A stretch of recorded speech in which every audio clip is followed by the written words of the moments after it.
오늘 말씀은 우리 누가복음 24장 13절로부터 35절까지 말씀입니다. 우리 함께 읽겠습니다.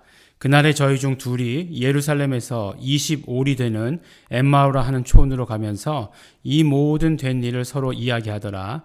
저희가 서로 이야기하며 문의할 때에 예수께서 가까이 이르러 저희와 동행하시나 저희의 눈이 가리워져서 그인 줄 알아보지 못하거늘 예수께서 이르시되 너희가 길 가면서 서로 주고받는 이야기가 무엇이냐 하시니 두 사람이 슬픈 빛을 띠고 머물러 서더라. 그 한 사람인 글로바라 하는 자가 대답하여 가로되 당신이 예루살렘에 우거하면서 근일 거기서 된 일을 홀로 알지 못하느뇨. 가라사대 무슨 일이뇨. 가로되 나사렛 예수의 일이니 그는 하나님과 모든 백성 앞에서 말과 일에 능하신 선지자연을 우리 대제사장들과 관원들이 사형 판결에 넘겨주어 십자가에 못 박았느니라. 우리는 이 사람이 이스라엘을 구속할 자라고 바랐노라. 이뿐 아니라 이 일이 된 지가 사흘째요. 또한 우리 중에 어떤 여자들이 우리로 놀라게 하였으니 이는 저희가 새벽에 무덤에 갔다가 그의 시체는 보지 못하고 와서 그가 살으셨다 하는 천사들의 나타남을 보았다 함이라.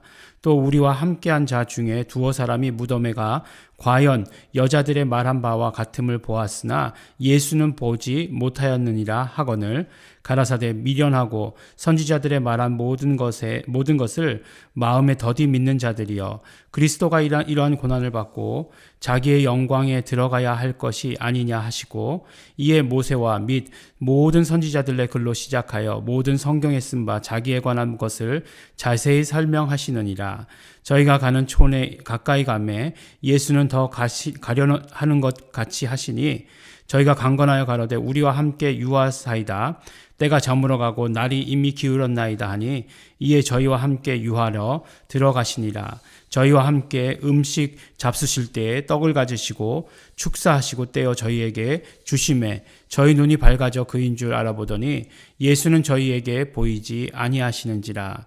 저희가 서로 말하되 길에서 우리에게 말씀하시고 우리에게 성경을 풀어주실 때에 우리 속에서 마음이 뜨겁지 아니하더냐 하고 곧 그 시로 일어나 예루살렘에 들어가 보니 11사도와 및 그와 함께한 자들이 모여 있어 말하기를 주께서 과연 살아나시고 시몬에게 나타나셨다 하는지라. 두 사람도 길에서 된 일과 예수께서 떡을 떼심으로 자기들에게 알려주신 것을 말하더라. 아멘. 오늘 우리가 함께 하신 말씀은 우리 이제 그 누가복음에만 자세히 기록된 그런 말씀이죠. 두 제자가 이제 엠마오로 가는 길에서 부활하신 예수님을 만나게 됩니다. 이제 우리 엠마오로 가는 두 제자의 이야기를 들으면 이 두 제자가 누굴까에 대해서 굉장히 관심이 많죠. 근데 오늘 말씀 가운데 한 사람은 누구라고 되어 있죠? 글로바라고 이렇게 되어 있습니다. 이 헬라어로 이야기하면 클레오파스라고 이렇게 되어 있죠. 클레오스하고 파트라라고 하는 것과 이렇게 합해진 그런 이름입니다. 그러니까 클레오파스하고 글로바하고는 굉장히 거리가 있어 보이죠. 우리가 잘 아는 사람 중에 클레오파트라라고 있습니다. 네, 클레오파트라. 이게 바로 클레오파스의 여성형 이름이에요. 네, 그러니까 글로바 이게 굉장히 그러니까 되게 친숙해지게 느껴지죠. 근데 이분은 남자죠. 이 글로바가 누군가라고 하는 데 대해서 굉장히 궁금합니다. 또 글로바라고 하는 이름이 두 번 나오는데 누가복음 오늘 한 번 나오고 이제 요한복음에 또 나오죠. 요한복음에 예수님의 십자가에서 한 번 나옵니다. 근데 그때 이제 마리아가 이렇게 여러 나오는데 그 중에서 누가 있냐면 바로 글로바의 아내 마리아라고 이렇게 되어 있는 사람이 있습니다. 근데 글로바가 누구냐라고 얘기할 때 이제 많은 사람들이 정확한 이야기는 아니지만 예수님의 제자 중에 한 명인 거죠. 사도는 아니고 예수님의 제자. 우리가 알기로 예수님의 제자가 72인의 제자가 있고 그렇지 않습니까? 그러니까 이제 그런 제자들 중에 한 사람이다라고 하는 것으로 우리가 생각해요. 근데 이제 많은 사람들이 이분이 바로 요셉 그 예수님의 육신의 아버지요. 육신의 아버지, 양아버지 역할을 했던 요셉의 동생이다. 그러니까 어떻게 되는 거죠? 작은아버지가 되는 거죠. 그 작은아버지 글로바일 것이다 라고 이렇게 이야기를 합니다. 또 한 사람은 누구냐? 또 한 사람은 이름이 나와 있지 않으니까 추정할 뿐이에요. 근데 우리가 알다시피 누가 나왔었죠? 글로바의 아내 마리아가 나왔으니까 아내일 것이다 라고 이렇게 얘기하는 사람이 있고, 또 그 아들이었을 것이다 라고 이렇게 이야기하는 사람이 있습니다. 그 아들의 이름이 이제 시므온인데, 시므온이라고 하는 이 사람이 나중에 예루살렘 교회에서 야고보가 첫 번째 리더고 그 다음에 그 모든 것들을 맡아서 리더가 되었다라고 이렇게 이야기하기 때문에 여러 가지 뭐 설들이 있습니다. 그러나 성경에 나오기를 한 사람의 이름만 나왔기 때문에 그 사람이 이제 나온 게 중요하죠. 근데 이제 중요한 건 뭐냐면 예수님께서 십자가에 달리시자마자 이 사람들이 엠마오로 간 것이 아니에요. 또 엠마오가 어디냐? 네, 엠마오가 어딘지는 지금도 또 알려지지 못하고 있고, 또 뭐 25리라고 이렇게 되어 있죠. 25리. 어떤 성경에서는 30리라고 되어 있는데 뭐 12km 정도, 뭐 11km에서 12km 정도, 뭐 정확하게 뭐 500m 차이는 100m, 1000km 차이, 1000m 차이는 어떤지 잘 모르겠지만 그때 하여간 그 정도 예루살렘에서 떨어진 거리의 촌으로 가고 있었다라고 이렇게 얘기해요. 근데 예수님께서 함께 하셨습니다. 예수님께서 함께 하셨음에도 알지 못해요. 네. 참 신기하죠. 이들이 만약에 글로바가 예수님의 삼촌이라면 어떻게 예수님을 알아보지 못할까? 네, 그거 궁금하죠. 그런데도 눈이 가리워져서라고 이렇게 말씀하고 있는 것으로 봐서 정말 그것 때문에 이제 알아보지 못했다라고 이렇게 생각할 수 있어요. 근데 왜 눈이 가리워졌을까? 생각해 보니까 이 두 사람이 계속해서 얼굴에 슬픈 빛을 띠고 이렇게 서로 이야기를 한 거죠. 무슨 이야기였습니까? 예수께서 죽으셨다는 얘기. 아니 당신은 예루살렘에 사는 사람이 예수님 죽으신 얘기를 알지 못하느냐. 그리고 정말 우리는 그가 메시아가 될 것을, 우리의 어떤 구원자가 될 것을 기대했으나 죽으셨다라고 이렇게 얘기하는 거죠. 정말 모든 일들, 모든 말들, 이적과 표적을 그런 행하시던 분이셨는데, 그래서 우리가 잔뜩 기대하고 있었는데 죽으셨다라고 하는 거죠. 근데 뭐 이상한 얘기를 듣긴 했다는 거예요. 여자들이 와가지고 얘기하기를 뭐 살아나셨다, 천사들이 나타나는 것을 보았다라고 이렇게 얘기하기도 하고, 또 우리 중에 어떤 사람이 올라가서 보니까 빈 무덤만 있었다라고 이야기하는 것을 보게 되는 거죠. 그때 예수님께서 이렇게 이야기하시죠. 미련하고 선지자들의 말한 모든 것을 마음에 더디 믿는 자들이여 라고 이렇게 이야기하십니다. 그러면서 예수님께서 이제 정말 그리스도가 고난받고 또 자기의 영광 가운데 들어가시는 말씀을 해주시는 것이죠. 하지만 원래 말씀드렸지만, 계속해서 거듭 말씀드렸지만, 유대인들의 정통적인 그런 메시아 사상은 고난받는 메시아가 없었어요. 그러나 모든 모세의 글과 선지자들의 글로 시작해서 성경에 쓴 예수님에 대한 모든 것들을 풀어서 설명해 주셨다라고 이렇게 말씀하고 있습니다. 그리고 나서 결정적으로 어떻게 되죠? 결정적으로 이제 더 가시려고 하시니까 아니 오늘 밤은 우리와 함께 머무시죠 라고 이렇게 얘기하고, 그들과 함께 떡을 떼고 축사하시고 떡을 떼실 때에, 그때에 비로소 그가 예수님이신 것을 알아보게 되는 거죠. 그러니까 어떻게 됩니까? 예수님은 사라지셨어요. 네, 사라지신 것을 보게 됩니다. 네, 결정적인 중요한 얘기. 그래서 오늘의 교훈 뭐죠? 네, 먹어야 된다. 먹어야 우리는 예수님을 알아볼 수 있다. 네, 이렇게 결론 지으면 그런 얘기랑 똑같죠. 예, 메뚜기의 뒷다리를 뜯었더니 떼어버렸더니 그렇게 해서 이렇게 박수를 딱 치면 메뚜기가 뛰지 않습니까? 근데 메뚜기가 못 뛰잖아요. 결론이 뭡니까? 메뚜기의 뒷다리를 떼어버렸더니 메뚜기의 귀가 멀어버렸더라. 뭐 이렇게 얘기하는 거잖아요. 예. 그것과 마찬가지로 예. 먹어야 예수님이 보인다. 이렇게 얘기하면 예. 더 이상 할 말은 없죠.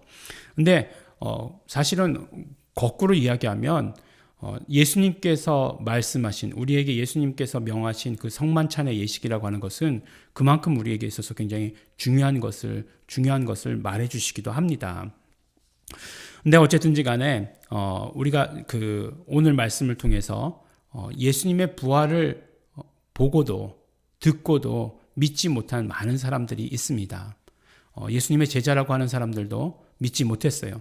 그러니까 어제도 말씀드렸지만 믿지 못했다, 의심했다, 기이 여겼다 라고 하는 이야기가 주종을 이루어요. 그리고 오늘 엠마오로 가는 두 제자들도 믿지 못했다라고 하는 것이에요. 그리고 예수님의 말씀을 들었을 때에도 알지 못하다가 그러다가 우리가 성만찬 가운데에서 직접적인 그런 예수님의 경험이죠. 예수님의 경험을 통해서 알게 되는 것이죠. 우리가 이 일들을 통해서 알 수 있는 것은 무엇이냐면 갑작스럽고 굉장히 생뚱맞은 그런 이야기일지 모르지만 우리의 마음을 뜨겁게 하실 수 있는 분 누구죠?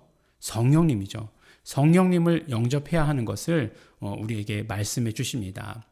우리가 성령님을 영접하지 않으면 성령님으로 예수를 믿지 않으면 우리는 끊임없이 의심하고 믿지 못하고 기이 여기고 하는 것을 경험하게 됩니다. 하지만 우리가 성령님으로 예수님을 알고 예수님을 영접하면 성령님께서 계속해서 말씀해 주시고 기억나게 해 주시는 것이에요. 예수님께서 계속해서 죽으시고 부활하실 것이다 라고 하는 것을 말씀해 주셨어요. 여러 번 말씀해 주셨습니다. 그럼에도 불구하고 그것들이 기억나지 않은 것은 바로 그 안에 성령님이 계시지 않기 때문이에요. 성령으로 충만하지 않기 때문입니다. 우리 안에 보혜사 성령님이 와 계시면 보혜사 성령님께서 예수 그리스도를 증거하게 되는 것이에요. 우리 안이라고 얘기할 때 우리 안. 그래서 보혜사 성령님께서 막 예수 그리스도를 드러내실 때 무엇이 우리에게 가장 먼저 느껴지는 것이겠습니까? 우리의 마음이 가장 먼저 뜨거워지는 것 아니겠어요? 네. 구약에서도 성령에 충만하다라고 얘기할 때 마음을 흥분시켰다라고 이렇게 이야기하거든요. 그런 표현들이 있거든요.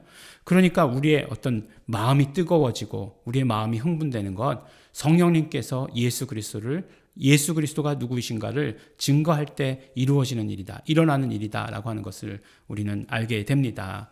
그래서 우리는 성령 충만을 언제나 소원해야 되는 것이고 성령님으로 덧입어야 되는 것이죠. 그런데 이제 그 다음에 이제 이 사람들이 한 일이 무엇이냐? 이 사람들이 한 일이 이제 엠마오에서 다시 어디로 가죠? 예루살렘으로 돌아가게 되는 것입니다. 다시 예루살렘으로 유턴하는 거죠. 근데 예루살렘으로 유턴한다라고 하는 이 일이 가만히 생각해 보면 아무 일도 아닌 것 같지만 그러나 굉장히 위험한 일이에요. 예수님을 잡아 죽인 자들이 여전히 그곳에 있는 곳이고 그 다음에 예수님이 지금 없어지셨어요. 그 일들에 대해서 예수님의 시체를 가져갔다라고 생각할 거예요. 그렇죠? 누가 가져갔다고 생각하겠습니까? 예수님의 제자들이 가져갔다라고 이렇게 생각할 거예요. 그렇기 때문에 예수님의 제자들을 닥치는 대로 잡아갈 수 있는 그런 어떤 위험한 상황 가운데 이들이 있다라고 하는 것을 우리는 알 수 있습니다. 그래서 사실 보면 베드로와 요한도 성전 미문에 성령을 받고 난 다음에 성전에 가서 기이한 일을 행하자마자 곧바로 붙잡히잖아요. 네. 그런 모든 것들을 통해서 우리가 짐작할 수 있는 것 굉장히 위험한 길이고 어두운 곳이죠. 위험하고 어두운 곳입니다. 그러나 예수님에 대해서 다시 알게 되고 예수님에 대해서 깨닫게 된 사람들 그곳으로 가게 되는 것을 우리가 보게 됩니다.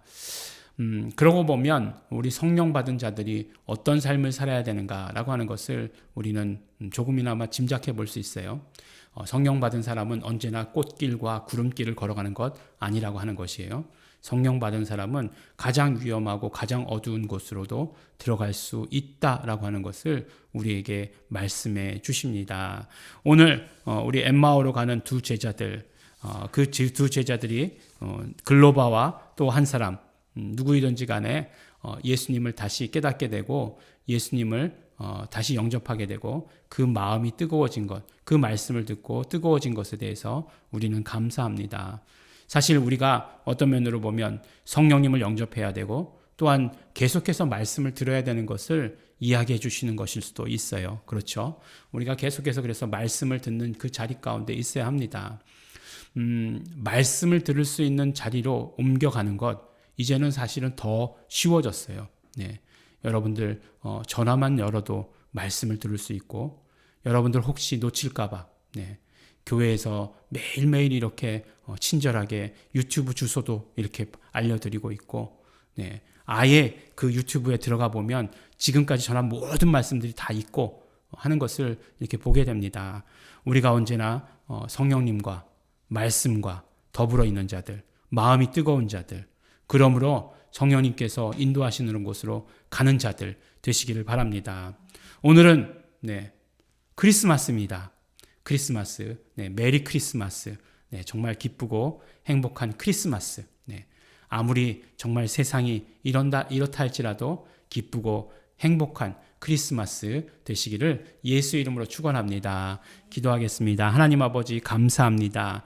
예수 그리스도 이 땅에 오신 날 우리가 그것을 기뻐하며 감사하며 하나님께 영광 돌릴 수 있도록 축복하여 주신 것 감사하고 고맙습니다. 성령 충만함으로 말미암아 내 안에 계신 성령님으로 말미암아 그 증거하시는 예수 그리스도로 말미암아 우리는 언제나 마음이 뜨거운 자 될 수 있도록 도와주시옵시고 언제나 말씀 가운데 사는 자 될 수 있도록 아버지 하나님 축복하여 주시옵소서. 감사합니다. 예수님 이름으로 기도드렸습니다.